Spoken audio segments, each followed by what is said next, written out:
नमस्कार प्यारे बच्चों, केंद्रीय विद्यालय अपर देहरादून में आप सभी का स्वागत है। आज हम अपनी हिंदी की कक्षा में पाठ 9 बुलबुल का भाग 1 पढ़ेंगे। बच्चों, इस पाठ की सहायता से आज हम बुलबुल पक्षी के बारे में पढ़ेंगे। बुलबुल भी एक तरह की चिड़िया ही होती है, परंतु फिर भी वह चिड़िया से अलग होती है।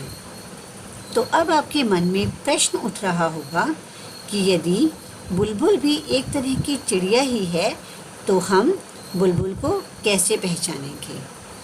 तो बच्चों, इस पाठ की सहायता से आज आप बुलबुल की बहुत सारी विशेषताओं के बारे में जानेंगे, जिससे कि आप बुलबुल और एक चिड़िया में बड़े ही आराम से अंतर कर सकते हैं। तो आइए शुरू करते हैं अपना पाठ बुलबुल। बच्चों, सबसे पहली ही लाइन में एक प्रश्न पूछा गया है, क्या तुमने कभी बुलबुल देखी है? और यही प्रश्न मेरा भी आपसे है। मैं आशा करती हूँ कि कुछ बच्चे कहेंगे कि हाँ, हमने बुलबुल देखी है, परंतु कुछ बच्चे ये भी कहेंगे कि बुलबुल कैसी होती है, या हमें कैसे पता चलेगा कि जिस चिड़िया को हमने देखा है वह एक साधारण चिड़िया है या बुलबुल है। तो बच्चों, बुलबुल को पहचानने का एक सरल तरीका होता है। यदि कोई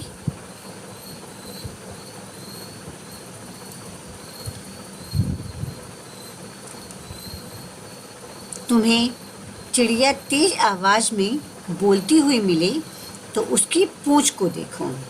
आप जानते हैं ना कि जो चिड़िया होती है उसकी एक पूंछ भी होती है।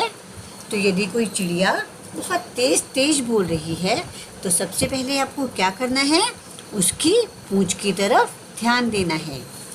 यदि पूंछ के नीचे वाली जगह लाल हो तो समझो वह चिड़िया बुलबुल है। देखो बच्चों, जैसा कि आप देख सकते हैं कि इस चिड़िया की पूंछ के नीचे वाली जगह लाल है। तो यह कौन सी चिड़िया है? जी हाँ, यह एक बुलबुल है। आइए बच्चों, अब हम बुलबुल की कुछ और विशेषताओं के बारे में पढ़ते हैं। जब वह उड़े तो पूंछ का सिरा भी ध्यान से देखना। बुलबुल की पूंछ के सिरे का रंग सफ़ेद होता है। मैं आपको दिखाती हूँ, ध्यान से देखिए बच्चों। ये इस बुलबुल की पूंछ के सिरे का रंग, जो कि आपको शायद दिखाई ना दे रहा हो, वह क्या है? सफ़ेद है। अब हम इसकी तीसरी विशेषता के बारे में पढ़ते हैं। उसका बाकी शरीर भूरा जैसे कि हमारी चिड़िया होती है और सिर का रंग काला होता है। बुलबुल ऊंची आवाज़ में बोलती है। बुलबुल को हम लोगों से कोई डर नहीं लगता। तुम्हें शायद एक बुलबुल ऐसे भी मिले जिसके सिर पर काले रंग की कलगी हो। कलगी जानते हैं बच्चों क्या होता है? जैसे हमारे सिर पर आप अपने बर्थडे वाले दिन एक मुकुट लगाते हैं ना, इसी तरह से जो बुलबुल चिड़िया होती है, सभी नहीं लेकिन कुछ बुलबुल चिड़िया ऐसी होती हैं जिनके सर पर एक काले रंग की कलगी होती है। उसे सिपाही बुलबुल कहते हैं। जैसे आपने देखा होगा कि कई जो सिपाही होते हैं उनकी जो टोपी होती है उसमें एक पंख जैसा लगा होता है, उसे हम कलगी कहते हैं।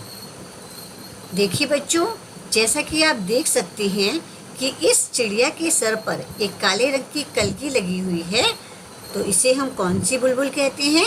सिपाही बुलबुल। और मैंने आपको बताया था कि बुलबुल की शरीर का रंग भूरा होता है और इसके सर का रंग काला होता है। आप इसे देख सकते हैं। इसमें अभी तक मैंने आपको जो जो विशेषताएं बताई हैं वह सभी विशेषताएं हैं। नंबर 1, इसकी पूंछ के पास लाल रंग होता है। नंबर 2, इसकी पूंछ के सिरे पर सफ़ेद रंग होता है। नंबर 3, इसका शरीर भूरे रंग का होता है। नंबर 4, इसका सर काला होता है। और कुछ बुलबुल के सर पर एक कलगी भी होती है, उन्हें हम सिपाही बुलबुल भी कहते हैं। अब आप सोच रहे होंगे कि यह बुलबुल कहाँ रहती है, क्या खाती है और कैसे अपना घोंसला बनाती है। तो आइए पढ़ते हैं इन सब के बारे में भी। बुलबुल पीपल या बरगद के पेड़ पर कीड़े ढूंढ कर खाती है। जो बुलबुल होती है वह क्या खाती है? कीड़े खाती है। और ये कहाँ रहती है? ज़्यादातर ये पीपल या बरगद के पेड़ पर रहती है।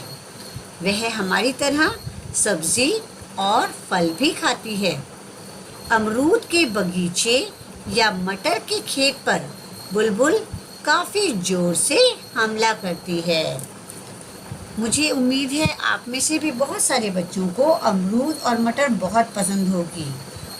इसी तरह जो बुलबुल होती है उसे भी अमरूद और मटर खाना बहुत ही अच्छा लगता है, इसीलिए यह अमरूद और मटर के पेड़ पर हमला कर देती है, यानी बहुत सारे मटर और अमरूद को खा लेती है। वह अपना घोंसला सूखी हुई घास और छोटे पौधों की पतली जड़ों से बुनती है। घोंसला अंदर से एक सुंदर कटोरे जैसा दिखता है।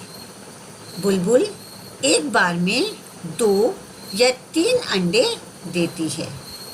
उसके अंडे हल्के गुलाबी रंग के होते हैं।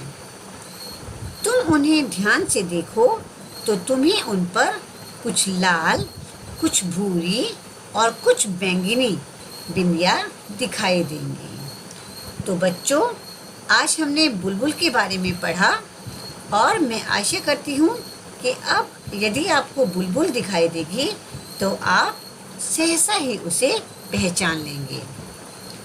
तो बच्चों, इस पाठ को दोबारा से पढ़ेंगे और बुलबुल के बारे में 5 वाक्य लिखेंगे।